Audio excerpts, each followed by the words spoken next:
এক মাস সিয়াম সাধনার পর আমাদের মধ্যে আবার ফিরে এসেছে পবিত্র ঈদ উল ফিতর।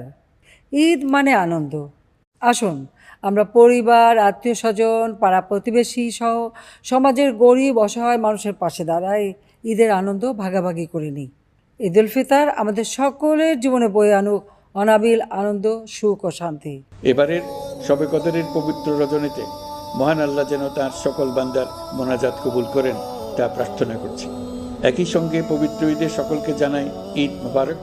ঈদে পরিবার পরিজন নিয়ে নির্বিঘ্নে ও আনন্দ সহকারে নিজ নিজ বাড়ি যাবেন, আত্মীয় স্বজনের কবর জিয়ারত করবেন, গরিব পরিবারের খোঁজ খবর নেবেন, তাদের ভবিষ্যৎ ভালো করার জন্য চিন্তা ভাবনা করবেন, আপনার সন্তানদের সঙ্গে তাদের পরিচয় করিয়ে দেবেন, এই কামনা করছি। ঈদের জামাতে দলমত নির্বিশেষে সবাই যেন পরাজিত শক্তির সকল প্ররোচনা সত্ত্বেও সুদৃঢ়ভাবে